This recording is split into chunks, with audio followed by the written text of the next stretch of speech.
Hello everyone, welcome in best math classes. Student देखिए, आज हम अपनी इस वीडियो में एक्सरसाइज 3.2 के क्वेश्चन नंबर 19 से सॉल्व करेंगे। जो हमारे पास गिवन है, a trust fund has 30,000 that must be invested in two different type of bond. The first bond pays 5% interest per year and the second bond pays 7% per year. Using matrix multiplication, determine how to divide 30,000 among two type of bond. If the trust fund must obtain annually total interest, A part है हमारे पास ₹1800 and B part है ₹2000। देखिए student, हमें इस question में क्या given है और क्या हमें निकालना है ये समझते हैं। सबसे पहले हमारे पास एक ट्रस्ट है, वो 30,000 रुपये अपने दो बॉन्ड में लगा रही है, इन्वेस्ट कर रही है। फर्स्ट बॉन्ड पे उसको 5% का इंटरेस्ट मिलता है और सेकंड बॉन्ड पे उसको 7% का इंटरेस्ट मिलता है। तो कह रहा है मैट्रिक्स मल्टीप्लिकेशन का यूज करके हमें बताना है कि वो अपने 30,000 रुपये दो हिस्सों में कैसे लगाए कि उसे साल का 1,800 रुपये मिले ए पार्ट में, और बी पार्ट में साल का 2,000 रुपये उसको रेट ऑफ इंटरेस्ट मिले। हमें ये क्वेश्चन है। अब देखिए स्टूडेंट, अगर ये यहाँ पे ये वर्ड ना बोलता यूजिंग मैट्रिक्स मल्टीप्लिकेशन, तो ये क्वेश्चन बहुत ही इजी क्वेश्चन था। हम क्या करते, सिंपल क्वेश्चन था, हम एक मान लेते, दूसरा हमारे पास निकल जाता है, एक पे 5% लगा देते, दूसरे पे 7% लगा देते, तब ये आंसर आ जाता। देखिए कैसे स्टूडेंट्स, अगर ये कुछ ना बोलता तो हम सिंपल एक क्वेश्चन करते।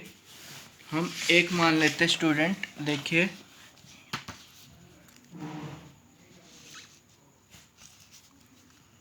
वो कह रहा है कि 30,000 रुपये हमें इन्वेस्ट करने हैं, दो जगह इन्वेस्ट करने हैं। तो हम एक को x मान लेते हैं, एक को y मान लो, या इसमें से माइनस कर दो, टोटल में से हम ये माइनस कर देंगे। पहले पे उसको 5% चाहिए और दूसरे पे उसको 7% इंटरेस्ट। तो देखिए स्टूडेंट, हम सिंपल करते, x multiply 5% plus 30,000 minus x multiply 7% equal to 1,800। अब हम x की वैल्यू यहाँ से निकाल देते, हमारा आंसर आ जाता।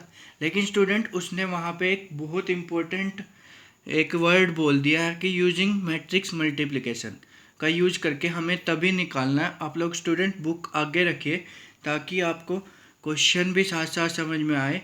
अब अगर मैं बार बार स्क्रीन को ऊपर नीचे करूँगा तो वो हमारे पास फिर इजीली हमारे से जो क्वेश्चन हम सोल्व कर रहे हैं वो अच्छे से नहीं हो पाएगा। तो इसलिए स्टूडेंट देखिए, हमने इसका सॉल्यूशन किया है। कैसे सॉल्यूशन किया हमने इसका, हमने क्या किया है, हम समझाने के लिए थोड़ा सा वही लेके चले हैं। देखिए स्टूडेंट, कैसे 30,000 रुपये दो जगह इन्वेस्ट करने हैं। हमने पहले को मान लिया x जिस पे 5% दे रहा है, और दूसरे को 30,000 में से अगर हम x माइनस कर देंगे तो हमारे पास सेकेंड टाइप से आ जाएगा, या y भी मान सकते हैं इसको। इस पे वो 7% इंटरेस्ट, रेट ऑफ इंटरेस्ट जो है।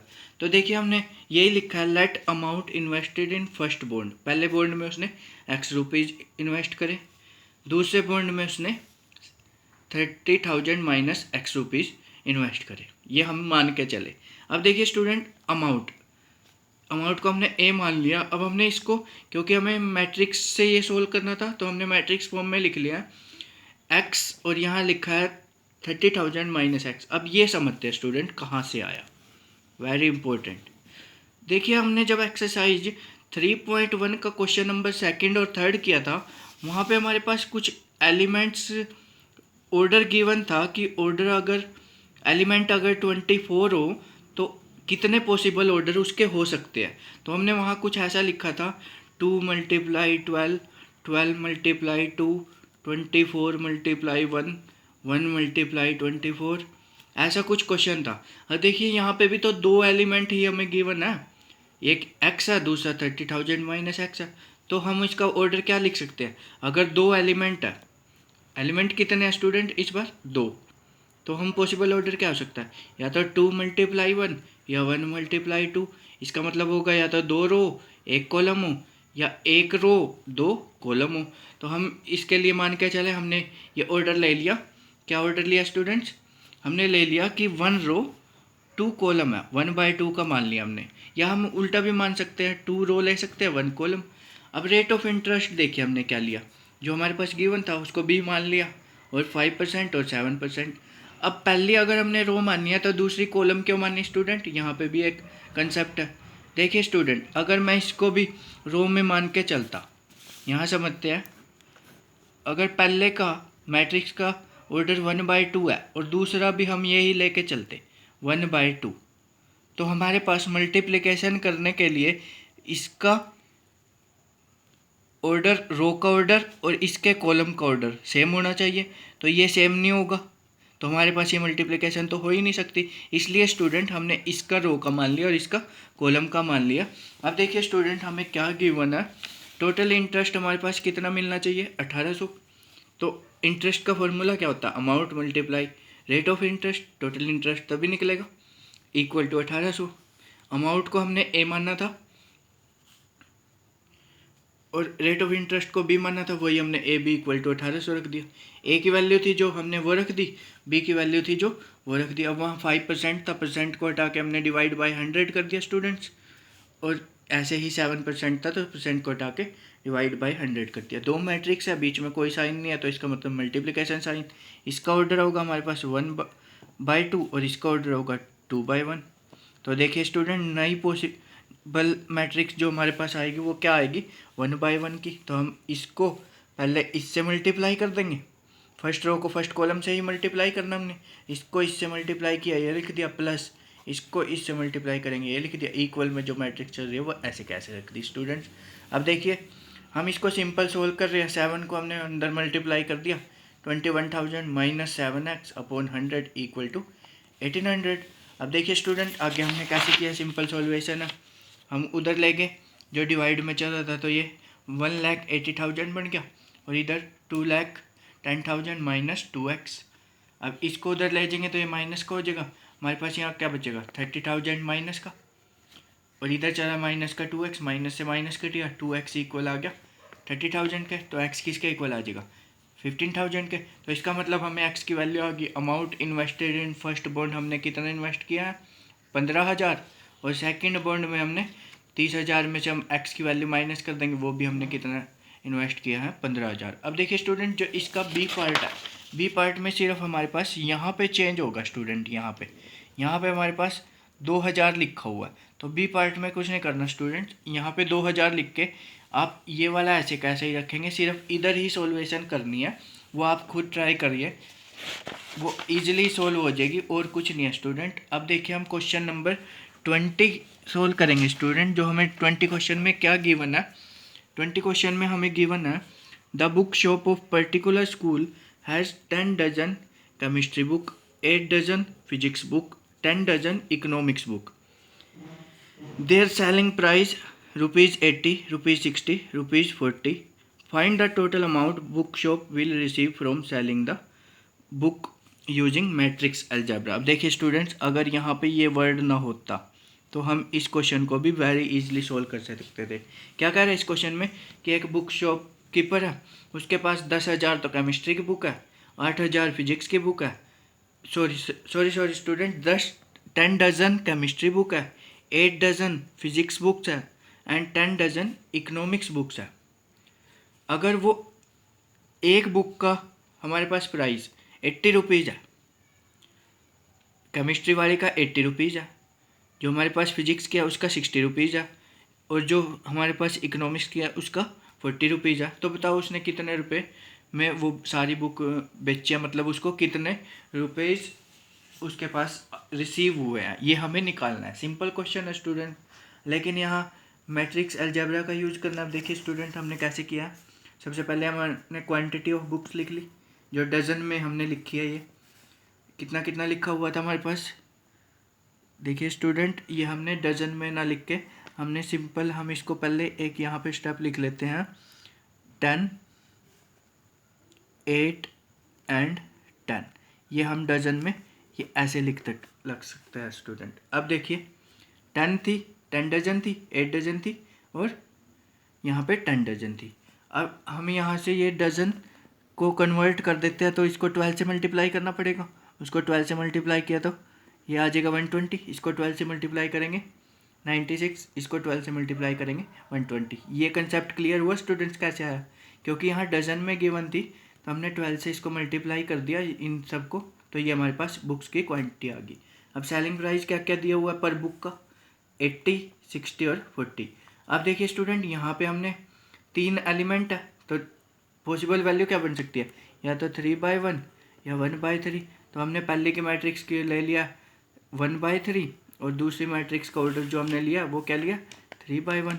ये आपको समझ आ गया होगा क्यों हमने अपोजिट लिया, क्योंकि तभी हमारे पास मल्टीप्लिकेशन पॉसिबल है। अब टोटल अमाउंट उसको कितना मिलेगा? तो इसको हमने बी नाम दे दिया, इसको ए भी लिख दिया। अब जो ए की वैल्यू थी वो लिख दी, जो बी की वैल्यू थी वो लिख दी। अब इसको मल्टीप्लाई करेंगे इससे, वो कर दी, प्लस इसको मल्टीप्लाई करेंगे इससे, वो कर दी, प्लस इसको मल्टीप्लाई करेंगे इससे, वो कर दिया। अब देखिए स्टूडेंट, हमने टोटल कर दिया, हमारे पास आया 20,160। तो total amount he will get, कितना अमाउंट उसको मिलेगा? ₹20,160। तो ये हमारा 20 क्वेश्चन यहाँ पे स्टूडेंट ख़त्म हुआ। देखिए स्टूडेंट, अब हमारे पास 2 क्वेश्चन बचे हुए हैं इस एक्सरसाइज के, वो भी हम इसी वीडियो में कर लेते हैं। क्या गिवन है? Assume X, Y, Z, W and P are matrix of order. हमें ये मैट्रिक्स दी हुई है और इनका ऑर्डर गिवन है, ये ऑर्डर है इनका। Choose the correct answer. 21 और 22 में हमें करेक्ट आंसर निकालना है। तो स्टूडेंट, कई बार ये ऑप्शन में भी आ जाता है, कई बार ऑप्शन वो देते भी नहीं है बोर्ड में। तो देखिए क्या लिखा हुआ है, the restriction on N, K and P so that PY plus WY will be defined. कह रहा है ये हम कैसे डिफाइंड कर सकते हैं अगर हम इस पर रिस्ट्रिक्शन लगाए। देखिए स्टूडेंट, इस क्वेश्चन को हम समझते हैं। अब हमने देखिए कैसे किया ये क्वेश्चन, बहुत इजी क्वेश्चन है स्टूडेंट, कंसेप्ट आपको समझ में आना चाहिए। एक्स का ऑर्डर दिया हुआ था, हमने वो लिख लिया। वाई का जो ऑर्डर गिवन था वो लिख लिया। जेड का जो ऑर्डर गिवन था वो लिख लिया। डब्ल्यू का जो ऑर्डर गिवन था वो हमने लिख लिया। ऐसे ही पी का ऑर्डर। अब देखिए स्टूडेंट, हमें क्या गिवन है? हमें गिवन है PY प्लस WY, ये हमें गिवन है। तो P का जो ऑर्डर था मैंने वो लिख दिया, P इंटू के, ये लिखा भी हुआ। Y का जो ऑर्डर था मैंने वो भी लिख दिया, 3 इंटू के। जो W का ऑर्डर था वो लिख दिया, N इंटू 3। और Y का जो ऑर्डर था वो मैंने लिख दिया। अब देखिए स्टूडेंट, अब हम अपने क्वेश्चन पे आते हैं जो हमें निकालना है। देखिए स्टूडेंट, सबसे पहले ये देखिए, यहाँ पे जब भी हम मल्टीप्लिकेशन करते हैं, ये दोनों मल्टीप्लिकेशन मैट्रिक्स है, इनके बीच में मल्टीप्लिकेशन साइन है। जब मल्टीप्लिकेशन करेंगे तो कैसी होगी? अभी इधर रुक जाते हैं, इधर आते हैं। देखिए स्टूडेंट्स, इसका ऑर्डर W का कॉलम का ऑर्डर और इसका Y का रो का ऑर्डर सेम है ना स्टूडेंट? ये सेम है ना हमारे पास। तो हमारे पास जो मैट्रिक्स बनेगी वो क्या बनेगी? N के, इसी फॉर्म में हमारे पास मैट्रिक्स बनेगी। जो नई मैट्रिक्स आएगी वो क्या आएगी हमारे पास? यहाँ से अगर मल्टीप्लाई करूँ तो ये नई मैट्रिक्स जो हमारे पास बनेगी वो बनेगी N इंटू के। अब यहाँ आ जाते हैं स्टूडेंट, यहाँ पे हमारे पास इसका ऑर्डर और इसका ऑर्डर सेम नहीं है, तो ये पहले बात तो ये सेम होना ज़रूरी है, तभी हम मल्टीप्लाई कर सकते हैं। इसका मतलब के की वैल्यू क्या होगी हमारे पास? के की वैल्यू 3 होगी, तभी तो हमारा मल्टीप्लाई होगा, क्योंकि उन्होंने कंडीशन तो दी हुई है ये मल्टीप्लाई हो रहा है। तो मल्टीप्लाई तभी हो रहा है ना, ये कि ये कंडीशन हमें गिवन है, तो मल्टीप्लाई तभी हो रहा है ना कि ये वैल्यू सेम होगी। तो यही तो हमें निकालनी है। तो एक रिस्ट्रिक्शन तो हमारे पास यहाँ आ चुकी है स्टूडेंट, कि के की वैल्यू क्या होगी? के। एक तो हमारे पास वैल्यू मिल चुकी है। अब देखिए स्टूडेंट, यहाँ पे जब हम इनको मल्टीप्लाई करेंगे, ये हमारे पास ऑर्डर बनेगा P इंटू के, क्योंकि ये के 3 हो गया, तो ये दोनों सेम हो गया, तो बचेगा क्या? P और के, वही हमारे पास। और ऐसे ही यहाँ पे पूरे को मल्टीप्लाई करेंगे तो N इंटू के, जैसा कि मैंने यहाँ बताया। अब देखिए, अब स्टूडेंट्स, ये के और ये, अब ये दोनों के बीच में साइन क्या? प्लस का साइन है, प्लस का साइन है ना स्टूडेंट्स। अब प्लस ये कब होंगे? जब P इक्वल होगा N के, क्योंकि के तो के इक्वल है। जब दो मैट्रिक्स को, देखिए एग्जांपल से समझते हैं, एक मैट्रिक्स हमें 1 2 3 4 और इसका ऑर्डर हमें दिया हुआ है 2/2 प्लस दूसरी मैट्रिक्स हमने निकाल ली 3 1 2 4 2/2, इस ऑर्डर किया। तो हमारे पास ये तो पहले ही सेम है। अगर ये चेंज है तो ये, इसका मतलब ये दोनों इक्वल है, तो इसका मतलब p की वैल्यू कितनी होनी चाहिए, या n होनी चाहिए, तब हमारे पास निकलेगा। तो ये स्मॉल p है हमारे पास, तो p की वैल्यू क्या आएगी हमारे पास स्टूडेंट्स, n आएगी, तभी हमारे पास ये आंसर आ सकता है। अगर किसी को कोई डाउट है तो वो मेरे से कमेंट बॉक्स में पूछ सकता है स्टूडेंट। वैसे हमारे पास ये सिंपल ही क्वेश्चन था, आप लोगों को समझ में आ जाना चाहिए, और आई होप आप लोगों को समझ में भी आ चुका होगा। तो दूसरी रिस्ट्रिक्शन हमारे पास यहाँ से क्लियर होगी। तो हमारे पास ये फर्स्ट ऑप्शन था हमारे पास k = 3, p = n, ये हमारे पास फर्स्ट ऑप्शन इसका आंसर होगा। अब देखिए स्टूडेंट, क्वेश्चन जो 22 है, if n = p then the order of matrix 7x - 5z is, कह रहा है 7x - 5z का ऑर्डर क्या होगा अगर n p के बराबर है। अब देखिए स्टूडेंट, 7 हमने ये कैसे किया, हमें ये गिवन था,